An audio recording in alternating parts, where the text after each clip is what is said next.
الأنبياء والمرسلين وعلى آله وأصحابه وعلماء ملته وأولياء أمته أجمعين أما بعد فقد قال الله تعالى عز وجل في شان حبيبه مخبرا وآمرا إن الله وملائكته يصلون على النبي يا أيها الذين آمنوا صلوا عليه وسلموا تسليما صلى الله على سيدنا محمد وآله وأصحابه وسلم صلاة يا رسول الله عليكم سلام يا आपके फुरकत ने मारा या नबी दिल हुआ गम से दोबारा या नबी सलात या रसूल अल्लाह अलैकुम सलाम या चाहता है मेरे दिल को तमाम नाम लेते ही तुम्हारा या नबी सलात या रसूल अल्लाह अलैकुम सलाम या हबीब अल्लाह अलैकुम अम्मा बाद उपस्थित मुअज़्ज़ज़ मोहतरम सम्मानित मुसल्लिन किराम मुहर्रमीन आज़ाम व बरदरान इस्लाम रहिमाना व रहिमकुमुल्लाह अस्सलामु अलैकुम व रहमतुल्लाहि व बाराकातुहू। আল্লাহ তাবারক তাআলার দরবারে অসংখ্য অগণিত অপূর্ব শুকরিয়া, যিনি আমাদেরকে মাহে রমজানের জুমাতুল বেদা, শেষ জুমা, বিদায়ী জুমা, আখেরি জুমা আদায়ের উদ্দেশ্যে আল্লাহর ঘর মসজিদে আসার, বসার, কিছুক্ষণ ওয়াজ নসিহত, ইবাদত বন্দেগী করার আল্লাহ আমাদেরকে তৌফিক দান করেছেন। সবাই বড় করে বলুন আলহামদুলিল্লাহ। প্রথম কথা হলো এই জুমাতুল বেদা এটার নাম। এখানে বেদা মানি বিদায়ী, বিদায়ী জুমা। আজকের খুতবার মধ্যেও আমাদের খুতবাওয়ালা আল্লামা ইবনে নবাতা রহমতুল্লাহ আলাইহি আল বেদা বলে বলে আল বেদা ইয়া শাহরুর রমাদান, আল বেদা ইয়া শাহরুল কোরআন, আল বেদা ইয়া শাহরাত তারাবি, এভাবে মাহে রমজানকে বিভিন্ন বৈশিষ্ট্যে, বিভিন্ন গুণে গুণান্বিত করে, বিভিন্ন বিশেষে বিশেষত্ব করে, সম্বোধন করে করে এই মাহে রমজানকে বিদায় দিয়েছে। তো আসছে আর চলে যাচ্ছে। কখন আসলো, কখন চলে গেল, মনে হচ্ছে এক সপ্তাহ হয় নাই আসছে, যে এখন চলে যাচ্ছে। কারণ একটা কথা মনে রাখবেন, মানুষ যখন নিয়ামতের মধ্যে থাকে, সুখের মধ্যে যখন থাকে, তখন সময় কোন দিকে চলে যায় বলতে পারে না। আর যখন দুঃখের মধ্যে থাকে, তখন 1 মিনিটকে 1 ঘন্টা মনে হয়। সুখ 1 ঘন্টাকে 1 মিনিট মনে হয়, দুঃখ 1 মিনিটকে 1 ঘন্টা মনে হয়। খবরের মধ্যে মুমিন এত সুখে থাকবে, ইসরাফিলে যখন সিংহায় ফুঁক দিবে তখন বলবে যে এত তাড়াতাড়ি কেন ইসরাফিলে সিংহায় ফুঁক দিয়ে ফেলল। ফেরেশতারা একটা গলার মালা নিয়ে আসবে, গলার মালাটা দেওয়ার সময় ছিঁড়ে যাবে, সেই ছিঁড়ে যাওয়া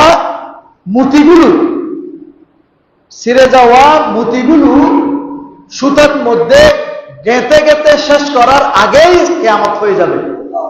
এটা কাদের জন্য? যারা মুমিন, যারা জান্নাতি, তাদের জন্য সময়টা মনে হবে যে এইরকম। আর যারা জাহান্নামী, তারা আল্লাহর কাছে প্রার্থনা করবে যে আল্লাহ তাড়াতাড়ি ইসরাফিলে সিংহায় ফুঁক দিচ্ছে না কেন, সময় এত দেরি হচ্ছে কেন, অন্তত এই আযাব থেকে যেন বাঁচতে পারে।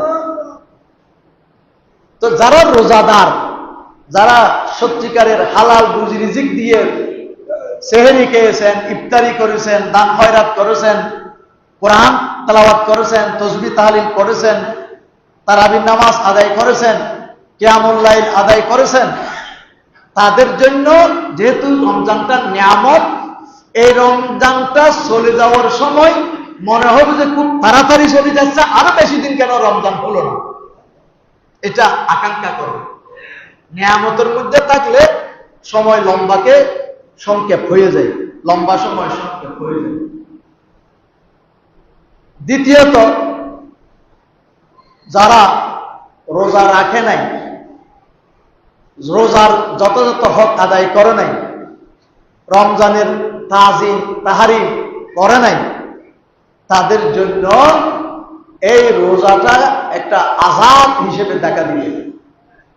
এই জন্য ঈদের খুতবার মধ্যে আছে, ঈদ ওদের জন্য, ঈদ মানে খুশি, ঈদ ওদের জন্য যারা পুরো রমজানকে যথাযথভাবে কামাহাক্কভাবে রমজানের রোজাগুলো আদায় করেছে, তাদের জন্য ঈদ। আর যারা এটা করে নাই, তাদের জন্য ওয়াঈদ, ঈদের বিপরীত।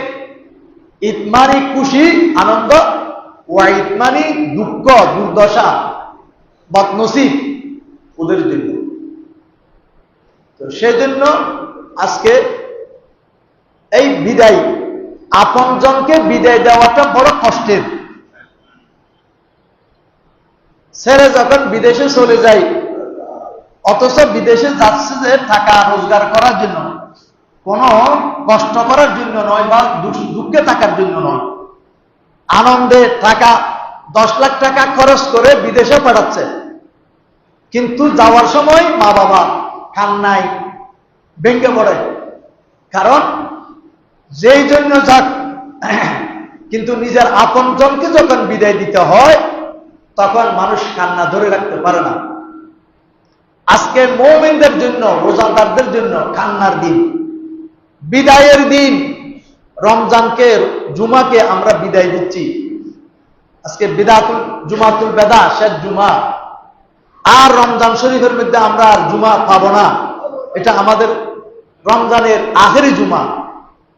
এই নিয়ামত আমরা হারিয়ে ফেলছি, হারাতে যাচ্ছি। সেজন্য দুঃখ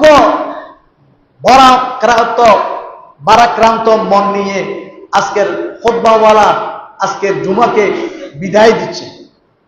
বলা হচ্ছে যে আজকের পর থেকে, এই দিনের চলে যাওয়ার, রমজান চলে যাওয়ার পর থেকে আর কেউ সেহরিতে জাগ্রত হবে না, আর কেউ ইফতারের জন্য গড়ি দেখবে না, আসরের নামাজের পর থেকে ইফতারের আয়োজন করবে না, তারাবি নামাজ হবে না, মসজিদের যে সুসজ্জিত লাইট প্রজ্বলিত থাকে 16 আনা, সেটা আর থাকবে না, মানুষের মাথায় টুপি থাকে, সেটা আর থাকবে না, মানুষ মসজিদ পূর্ণ হয়ে যায়, বাইরে পর্যন্ত বসতে হয়, সেই পরিবেশও আর থাকবে না। স্বর্গীয় পরিবেশ আমরা হারাতে যাচ্ছি। এজন্য মুমিনের জন্য এটা বেদনা, এটা দুঃখ। আল্লাহ যদি আমার হায়াত দেয় 1 বছর, তাহলে আগামী বছর হয়তো এই জুমা পেতে পারি। হায়াতের তো 1 সেকেন্ডের কোনো গ্যারান্টি নেই, 1 বছর তো দূরের কথা। সেই জন্য আজকের জুমাটা একটা বিশেষ গুরুত্বপূর্ণ জুমা। দ্বিতীয়ত, জুমার দিন হলো সৈয়দুল আইয়াম, 7 দিনের মধ্যে শ্রেষ্ঠ দিন হলো জুমার দিন। হাদিসের মধ্যে আছে, আমি আমার 12 মাসের আমলের মধ্যে লিখেছি যে জুমার দিন ঈদুল ফিতর, ঈদুল আদাহার দিনের চেয়েও শ্রেষ্ঠ। যাকে সৈয়দুল আইয়াম বলা হয়, সমস্ত দিনের সর্দার, শ্রেষ্ঠ দিন। কেন এই দিন এত শ্রেষ্ঠ? এই দিনকে হাদিস শরীফের মধ্যে আছে, এই দিনটা হলো মুসলমান, গরিব মুসলমানদের জন্য ঈদের দিন, হজের সমতুল্য দিন। গরিবরা হজ করতে পারে না, কিন্তু আল্লাহর রসুলের এই জুমার দিনকে ঈদের দিন, হজের দিনের সাথে তুলনা করেছেন। এই ঈদের দিন, এই জুমার দিন আল্লাহ তাবারক ওয়া তাআলা, জুমা শব্দের অর্থ হলো একত্রিত হওয়া, এক জায়গায় জড়ো হওয়া। যেহেতু জুমার দিন সমস্ত এলাকার মুসলমান একটা জুমা মসজিদে সমবেত হন।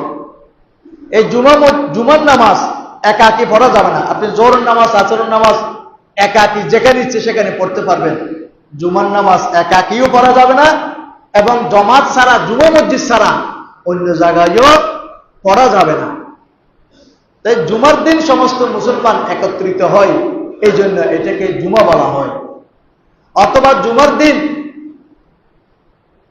হযরত আদম আলাইহিস সালামকে যে ম্যাটেরিয়াল দিয়ে সৃষ্টি করেছেন, হামিদ, সেগুলোকে আল্লাহ জুমার দিন একত্রিত করেছেন। জুমার দিন হযরত আদম আলাইহিস সালামকে আল্লাহ সৃষ্টি করেছেন। জুমার দিন আল্লাহ পৃথিবী সৃষ্টি করেছেন, এবং কিয়ামত কায়েম হবে এই জুমার দিন। এই জুমার দিনে হাদিসের মধ্যে আছে, এমন একটা সময় আছে যে সময়ে দোয়া করলে সেই দোয়া 100% আল্লাহর দরবারে কবুল হয়। সেই দিন, এই সময়টা কখন? ওই শবে কদর যেভাবে নির্ধারিত করে নাই, ওই সময়টাইও আল্লাহ রসুল নির্ধারিত করে নাই, যাতে করে ওই সময়টা খোঁজার উদ্দেশ্য হলেও বান্দা যেন কিছু ইবাদত বন্দেগী, কিছু মুনাজাত দোয়া দিয়ে করে। তারপরও মুহাদ্দিসিনে কেরাম, মুফাসসিরিন কেরাম বলেছেন, সেই সময়টা, কেউ বলেছেন জুমার দিন খতিব সাহেব মেহরাবে বসা থেকে জুমার 2 রাকাত ফরজ নামাজের সালাম ফিরানো পর্যন্ত, এই সময়টা হলো দোয়া কবুল হওয়ার সময়। জুমার দিন খতিব মিম্বরে বসা থেকে সালাম ফিরানো পর্যন্ত এই সময়টাকে দোয়া মকবুলের সময় বলা হয়েছে। আবার কেউ বলেছেন খুতবা আরম্ভ থেকে নামাজ শেষ করা পর্যন্ত এই সময়টাকে দোয়া কবুল হওয়ার সময় বলেছেন। আবার কেউ বলেছেন, বিশেষ করে হযরত ফাতেমা জোহরা রাদিয়াল্লাহু তাআলা আনহা থেকে বর্ণিত আছে যে এই সময়টা হলো আসরের পর থেকে সূর্য অস্ত যাওয়া পর্যন্ত এই সময়। আরেকটা রওয়ায়াত আছে হযরত ফাতেমা জোহরা থেকে, সেটা হলো যে সূর্য অস্ত যাওয়ার সময়। তো এই জন্য হযরত ফাতেমা রাদিয়াল্লাহু তাআলা আনহা তার গোলামকে জুমার দিন ওই পাহাড়ের চূড়ায় পাঠাই দিতেন, তুমি যাও পাহাড়ের চূড়ায় গিয়ে সূর্য কখন ডুবে দেখে এসে আমাকে দ্রুত এসে বলবে, যেন সেই সময় আমি দোয়ার মধ্যে লিপ্ত হতে পারি। কারণ সময়টা খুব সংক্ষেপ, মূল্যবান জিনিস কম হয়। এই সময়টা দোয়া কবুল হওয়ার সময়, এই সময়টা খুব সংক্ষেপ। এই সময়গুলোর মধ্যে যদি বান্দা কোনো হারাম না হয়, এরকম দোয়া, হারাম দোয়া আবার কবুল হবে না, মনে রাখবেন। কোন হারাম বহির্ভূত জায়েজ কোন দোয়া যদি আল্লাহর দরবারে এই সময়ের মধ্যে যদি করে, আল্লাহ তাবারক তাআলা অবশ্যই অবশ্যই তার দোয়া কবুল করবেন। এটা হলো জুমার দিনের বরকত। এই জুমার দিনে মানুষ মারা গেলে তার খবর আজাব মাফ। বরকত বলুন সুবহানাল্লাহ। জুমার দিনে মানুষ মারা গেলে তার কবর আজাব মাফ হয়ে যায়। আল্লাহ তার জুমার সদকায়, এই জুমার দিনের সদকায় আল্লাহ তার জীবনের গুনাহ মাফ করে দেন, এবং তার কবর আজাব আল্লাহ মাফ করে দেন। এই জুমার রাতের, জুমার দিনের এত ফজিলত। এবছর আরেকটা সৌভাগ্য আমাদের মুসলমানদের, আমরা শবে কদরও পেয়েছি জুমার রাতে। এটা লাইলাতুল জুমা। জুমা ছিল গত রাত, এবং লাইলাতুল কদর ছিল। নূরুন আলা নূর, একদিকে লাইলাতুল জুমা, আরেকদিকে লাইলাতুল কদর। তো এরকম একটা এই সুযোগ আল্লাহ তাবারক তাআলা আমাদেরকে দান করেছেন। এই জুমার দিনে বেশি বেশি রাসূলের উপর দরুদ পাঠ করতে হয়। জুমার দিন গোসল করা এটা সুন্নত, হাদিসের মধ্যে ওয়াজিব বলেছেন, কিন্তু ফুকাহায়ে কেরাম বলেছেন এটা সুন্নত।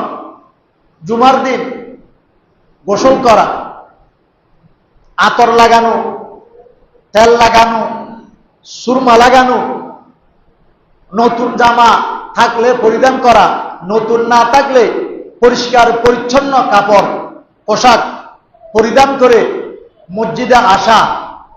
বিশেষ করে যে ব্যক্তি প্রথমে মসজিদে প্রবেশ করবে, ফেরেশতারা ওই দরজার মধ্যে একটা ডায়েরি নিয়ে দাঁড়িয়ে আছে।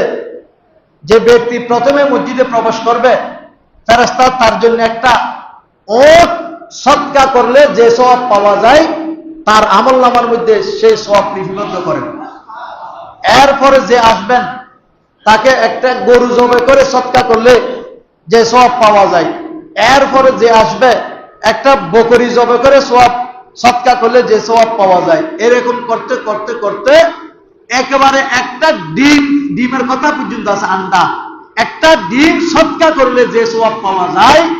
সর্বশেষ ব্যক্তি যে আসবে 70 জন পর্যন্ত, হাদিসের মধ্যে আছে 70 জন পর্যন্ত ফেরেশতারা লিপিবদ্ধ করেন সওয়াব।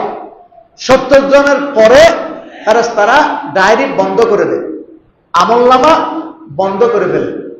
আর এরপরে যারা আসবে তাদের জন্য আর সওয়াব লেখা হয় না।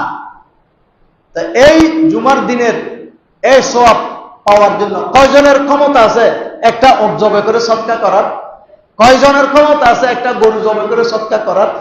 কিন্তু আপনি জুমার দিন যদি প্রথমে চলে আসেন, তা আপনি একটা উট জবাই করে সদকা করার সমতুল্য সওয়াব পাওয়ার আল্লাহর নবী ব্যবস্থা করে দিয়েছেন।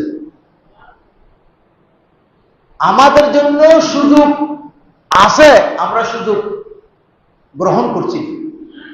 আল্লাহর নবী ব্যবস্থা করে দিয়েছেন, আমরা সেই ব্যবস্থা গ্রহণ করছি না। এটা আমাদের দুর্ভাগ্যের ব্যাপার। তো এই জুমার দিনের এই ফজিলত, তারপরে এই জুমার দিনে কিয়ামত কায়েম হবে। ইসরাফিলের সিংহায় ফুঁক দিবে এই জুমার দিন। এই জন্য জুমার দিনকে আল্লাহর সব মখলুকে নাকি ভয় করে, শুধু মানুষেরা ভয় করে না। যে আল্লাহর সকল সৃষ্টি জুমার দিনকে ভয় করে। কেন ভয় করে?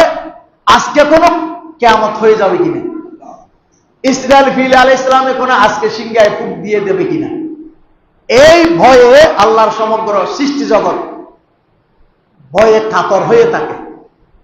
কিন্তু আমরা মানুষ হয়ে, ইনসান হয়ে, আমরা আশরাফুল মখলুকাত হয়ে, আল্লাহ আমাদেরকে একটা বিবেক দিয়েছেন, আকল দিয়েছেন, ব্রেন দিয়েছেন, সমঝ দিয়েছেন।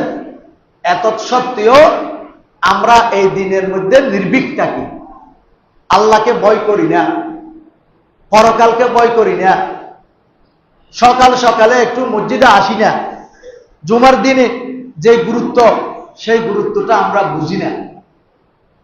হাদিসের মধ্যে আছে এই পবিত্র দিনটা সব যুগের মধ্যে ছিল,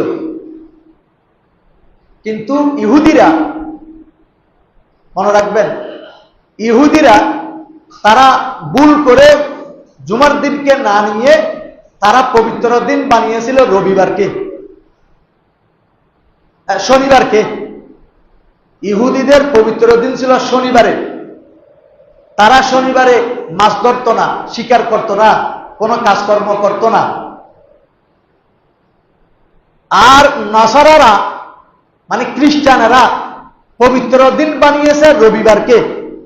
আমাদের দেশেও আমরা লেখাপড়া করার সময় রবিবারে ছুটি ছিল, বন্ধ ছিল। এটা খ্রিস্টানদের করা। ইহুদিদের ছিল শনিবারে, খ্রিস্টানদের পবিত্র দিন ছিল রবিবারে। এখন হাদিসের মধ্যে আছে ওই ইহুদিরাও আল্লাহর দেওয়া পবিত্র দিনকে গলতভাবে ইস্তেমাল করেছে, ব্যবহার করেছে। নাসারারাও আল্লাহর দেওয়া এই পবিত্র দিনকে ভুলভাবে গ্রহণ করেছে। একমাত্র আমার রাসূল সাল্লাল্লাহু আলাইহি ওয়াসাল্লাম এবং উম্মতে মুহাম্মদী আল্লাহর দেওয়া যথাযথ দিনকে পবিত্র দিন হিসেবে গ্রহণ করে নিয়েছে। পরে করে বলুন আলহামদুলিল্লাহ। সুতরাং এই দিনের যে মর্তবা, এই দিনের যে ফজিলত, সেটা আমাদেরকে জানতে হবে, বুঝতে হবে, তারপরে আমল করতে হবে। না জানলে, না বুঝলে আমল কিভাবে করব? অন্ধকারে তো আমল করা যায় না। তা আমরা আমরা আমরা আমাদের মধ্যে জানার আগ্রহ নেই, আর জানার আগ্রহ না থাকার কারণে আমলের কোনো গুরুত্ব নেই। এগুলো জানতে হবে এবং এগুলো মোতাবেক আমল করতে হবে। তো একে তো জুমার দিন, দ্বিতীয়ত রমজানের জুমা, তৃতীয়ত আবার জুমাতুল বেদা, অনেক কিছু একত্রিত হয়েছে আজকের এই পবিত্র জুমার দিনে। আল্লাহ তাবারক তাআলা এই জুমার দিনের ফজিলত গ্রহণ করার আল্লাহ আমাদেরকে তৌফিক দান করুন। সামনে আসতেছে আমাদের ঈদ উল ফিতর।